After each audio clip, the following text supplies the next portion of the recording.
नमस्कार, स्वागत है आप सभी का। पहली यूनिट प्रमुख अवधारणाएं अपन पूरी कर चुके हैं। आज अपन दूसरी यूनिट शुरू करेंगे, आधुनिक राजनीतिक अवधारणाएं। इस यूनिट में अपने 3 पार्ट हैं, 3 चैप्टर हैं। पहला है राजनीतिक समाजीकरण, दूसरा है राजनीतिक संस्कृति और तीसरा है राजनीतिक सहभागिता। तो आज अपन अपना पहला पार्ट लेंगे, राजनीतिक समाजीकरण। अब देखिए, राजनीतिक समाजीकरण क्या है, इससे पहले अपन ये जानते हैं कि ये आधुनिक अवधारणाएं हैं, ये कब से अस्तित्व में आई हैं। तो राजनीतिक समाजीकरण एक आधुनिक अवधारणा है। द्वितीय विश्व युद्ध के बाद में एशिया के, अफ्रीका के और अमेरिका के बहुत सारे देश थे जो कि स्वतंत्र हुए थे। उसमें से अपना भारत भी एक है, 1947 में आजाद हुआ था। तो द्वितीय विश्व युद्ध के बाद में नए नए देश उदित हुए थे, स्वतंत्र हुए थे। उन देशों में और राज्य की अवधारणाओं को समझने के लिए, उन देशों में राजनीतिक व्यवस्थाओं को समझने के लिए तुलनात्मक राजनीति विज्ञान में कई महत्वपूर्ण नई अवधारणाएं आई, जिनमें से एक अवधारणा अपनी ये भी है, राजनीतिक समाजीकरण। और ये एक अंतर अनुशासनात्मक उपागम है। अंतर अनुशासनात्मक उपागम क्या होता है, ये वैसे तो अपन 11वीं क्लास में पढ़ चुके हैं कि अन्य विषयों के उपागमनों का सहयोग लेना।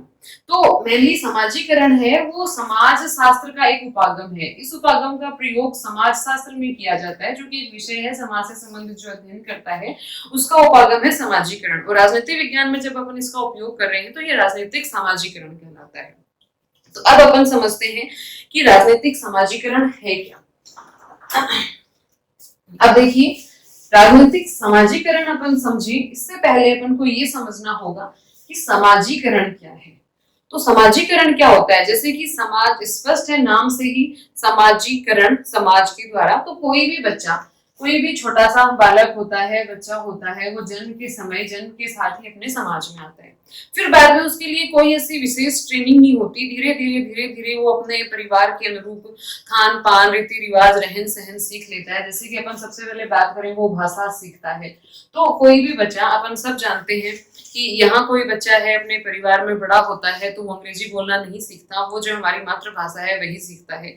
कोई लंदन में अगर कोई बच्चा पैदा हुआ है तो वो इंग्लिश वहां बोलेगा। कोई फ्रांस में पैदा हुआ है तो वो फ्रेंच बोलना सीखेगा।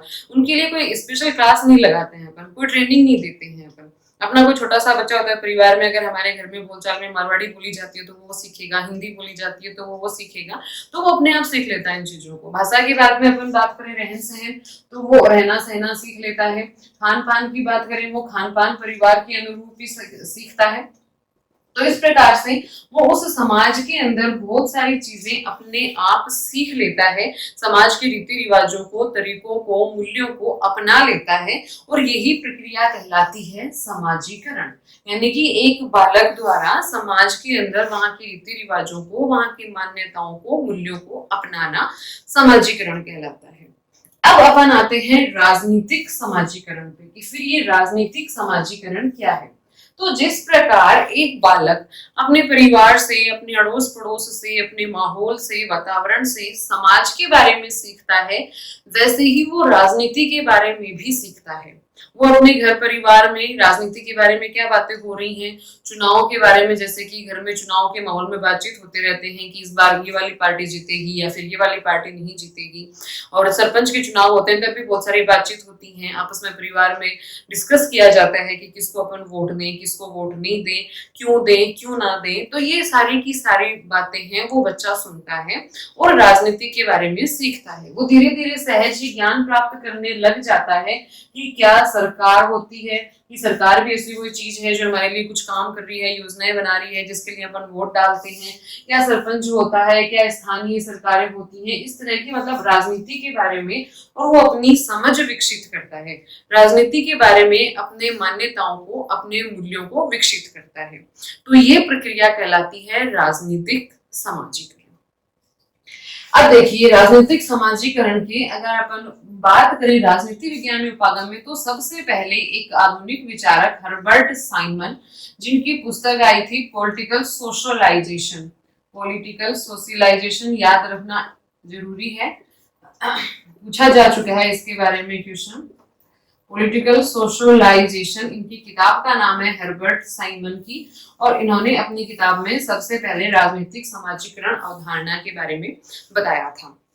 राजनीतिक समाजीकरण की अगर अपन परिभाषा बात करें तो आमंड और पावेल की परिभाषा सबसे अधिक महत्वपूर्ण है। उन्होंने कहा है कि राजनीतिक समाजीकरण का तात्पर्य राजनीतिक संस्कृति में प्रवेश कराने और उनके उद्देश्यों के लिए अभिप्रेरणाओं को सुनिश्चित करने से है। ये आमंड पावेल की परिभाषा है, आमंड और पावेल की। इस परिभाषा को भी याद रखना है। ये परिभाषा है कि राजनीतिक समाजीकरण से तात्पर्य राजनीतिक समाजीकरण से तात्पर्य अभिप्राय राजनीतिक संस्कृति में प्रवेश करवाना और उसके उद्देश्यों को की अभिप्रेरणाओं को प्राप्त करना है। अब अपन राजनीतिक समाजीकरण की वैसे सामान्य रूप में परिभाषाएं देखें तो ये एक शिक्षण प्रक्रिया है। राजनीतिक समाजीकरण एक शिक्षण प्रक्रिया है जो कि सुसंचालित राजनीतिक व्यवस्था, कौन सी व्यवस्था? राजनीतिक व्यवस्था, और वो भी सुसंचालित राजनीतिक व्यवस्था उसके मान्यताओं और मूल्यों को स्थापित करती है। मान्यताएं और मूल्य वो सिखाती है लोगों को एक पीढ़ी से दूसरी पीढ़ी में, और ये स्थानांतरित करती है। वो है राजनीतिक समाजीकरण। यानी कि राजनीतिक समाजीकरण एक ऐसी शिक्षण प्रक्रिया है जो कि सुसंचालित राजनीतिक व्यवस्था के मूल्यों को, राजनीतिक व्यवस्था की मान्यताओं को, नियमों को एक पीढ़ी से दूसरी पीढ़ी में स्थानांतरित करती है। यानी कि राजनीतिक समाजीकरण प्रक्रिया के द्वारा हम सब ये सीखते हैं कि किस प्रकार की हमारी राजनीति है, कौन सी हमारे यहाँ शासन प्रणाली है। जैसे कि अपन सहज ही बात कर सकते हैं, भारत में लोकतांत्रिक शासन प्रणाली है, तो यहाँ के लोगों का समाजीकरण और राज्य के प्रति, सरकार के प्रति मान्यताएं वैसी ही होंगी। यहाँ शुरू से ही हमें इस बात का एहसास होगा या ज्ञान होगा कि भाई सरकार हमारे लिए कार्य करती है, हमें ये अधिकार हैं, और अगर हमें ये अधिकार ना मिले तो हम इनकी मांग कर सकते हैं। अगर हम चीन की बात करें, वहाँ साम्यवादी शासन प्रणाली है, तो वहाँ शुरू से ही ये बात बच्चों में विकसित की जाती है कि वहाँ राज्य का, सरकार का विरोध नहीं कर सकते, वहाँ आप अधिकारों की उस स्तर पर मांग नहीं कर सकते जो लोकतांत्रिक शासन प्रणाली में की जा सकती है। तो सहज ही अपनी शासन व्यवस्था को समझना, अपनी शासन व्यवस्था के मूल्यों मान्यताओं को समझना, उनको जानना, ये राजनीतिक समाजीकरण कहलाता है। एक और बात राजनीतिक समाजीकरण के बारे में जो अपन कर सकते हैं वो ये है कि सबसे पहली बात तो ये है कि ये राजनीतिक विकास को समझने के लिए और इसका उपयोग किया जाता है। ये राजनीतिक विकास को बताती है। और दूसरा, ये एक अदृश्य प्रणाली है, एक अदृश्य सिस्टम है।